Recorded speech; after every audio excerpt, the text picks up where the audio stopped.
Hi and welcome back, everyone. This week we're going to look at what is communication. So, what is communication?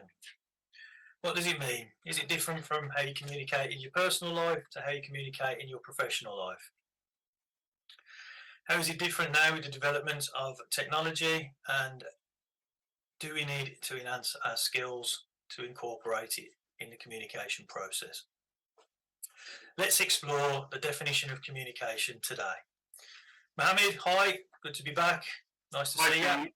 Hi Pete. Yeah, good to see you. Good to be here. Hi everyone. So today's topic is what is communication? The typical definition that's given is that it's the exchange of information by a sender to a receiver by means of speech, writing, or other means such as electronic medium.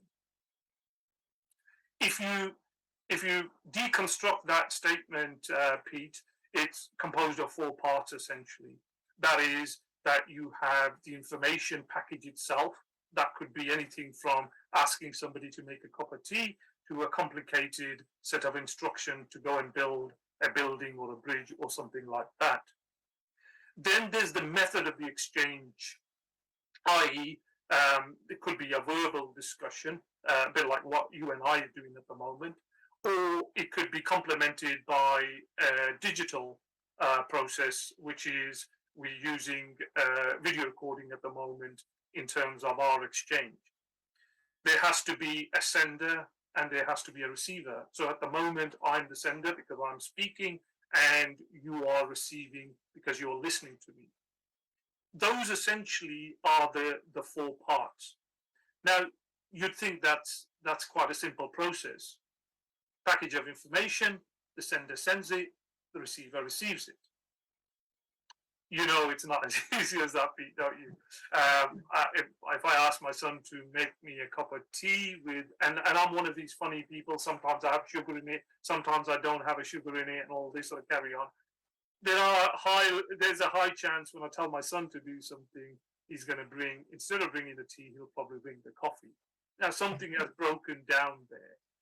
And the thing that stops from that information being fully understood from the sender to the receiver, we call that barrier. So those barriers are preventing us from providing the information as it was intended originally. Pete, do you want to go through what you may think that some of those barriers are? Yeah, can do. I've got some good examples, I think. Even for our professional lives working in the industries that we've been in, language barrier. So fully understanding somebody that, their English isn't their first language. Misinterpretation of the message. So taking something someone's asked you to do, in the example you've used, with making a cup of tea, receiving a cup of coffee, there's misinterpretation then of what you've actually asked to do. Hearing difficulty, something I've had to deal with all my life, being born deaf in my right ear, and I have a hearing aid now. So I have to make sure that I fully people telling me by receiving it, and having to listen intently because of the hearing difficulties I have. Cultural differences, so how people do things in Spain or America may be completely different to how we do things here in the UK. So there's an expectation that we understand that, okay, there's a different way of doing things from all aspects of different cultures.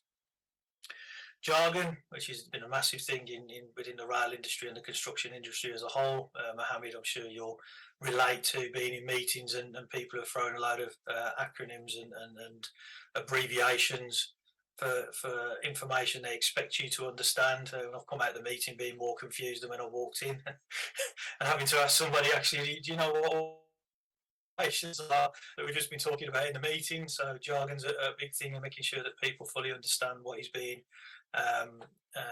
put out there. False assumptions, bit of one. So taking that information and then assuming that this is what they meant. So that's a big thing. So people's assumption of, oh, this is what they meant, and they go off and do it, and they come back and they go, actually, that's not what I meant at all. So the assumption's been made by the person receiving the information, and it's not correct. So is that a good view? I mean, I've had a few assumptions made by myself and my partners been talking to me. I'm sure you've had the same issues as well. I've assumed you're saying one thing and then it's completely different. Yeah, I suppose the differences between the sexes can be a barrier sometimes. Yeah, absolutely. In terms of the way we see things, Pete. But we won't go into that. Let's quickly move on. Yeah. So yeah, I agree with all the barriers that you've mentioned.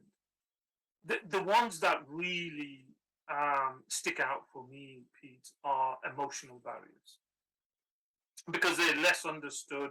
Perhaps they're not because they're not physical in nature. You know, they can be a very definite barrier in communication, but not always taken into account when that exchange of information is happening. So when you're angry or bored or nervous or worried, you're less likely to be in a place to receive the information in its entirety.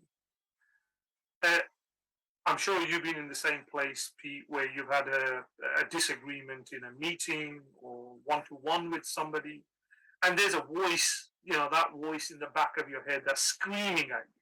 And all it's screaming at is how much you hate the environment or the person or whatever it is, but trying to still keep a smile on your face so that you're trying to understand what the person is saying. But all along, you're really not in a happy place at all. Now you try being the receiver in that place, or vice versa, when you're annoyed or angry or even nervous, trying to get your point across. Yeah, I mean, typically when I get really annoyed, I start to stutter. The words don't, and you can visibly tell that I'm not happy. So those emotional barriers can really hinder communication. Another example is when a younger individual, including myself when I was younger, going into a room full of senior people, directors, senior managers, and you're trying to get your point across. You feel extremely intimidated, very nervous, very small, and trying to get your point across is like, oh, how am I going to even speak amongst these giants? Now, a good senior manager will typically say, Mohammed, have you got something to say? What have you? He will encourage you. He will teed out the sort of stuff that bit of information that you need in a comfortable way. In other places, unfortunately, it doesn't always happen, but good managers will try to get the information from all parties in different ways. So I would say, Pete, that in future episodes, we do want to cover off how you can manage your emotional responses especially when you're trying to either part with information or receive information to make sure that the communication is done properly. Do you want to carry on, Pete? Yeah, I mean, just returning to the recognising that there are barriers in effective communication. The process. I mean, we could actually add something to that, couldn't we? So we've always covered off information, which could be anything, with a method or means of transmission, which is verbal, non-verbal, digital, etc. And you spoke about the sender initiates the process and usually has the information, so they're sending it. And the receiver is the person obviously receiving that information and how they perceive it. There's a fifth one as well, though, and I think this is one we do need to add to it, which is the confirmation of the message. So I think that's a key part of it, and I think what do you think about that, Mohammed? And that definition, if we've got that fifth element, I think that completes the process for what we need, really. Yeah, I totally agree with you, Pete. Having that fifth item, a confirmation, would mean that to the definition, there is a positive statement. That means that the communication has been given and taken or understood. So the original definition that we presented could have one word added to the front of it that would enhance that definition of communication, and that is communication is a confirmed exchange of information by sender to a receiver by means of speech, writing, or other means as electronic media. Confirmed means that the sender had sent something, the receiver has received it, but has confirmed that he understands what that means. And that, for us, then, is the definition of communication. And we will cover various aspects, Pete, of what's involved in effective communication. So, in summary, communication to us is confirmed exchange of information by sender to receiver by means of speech, writing, or other means as electronic media. Over to you, Pete.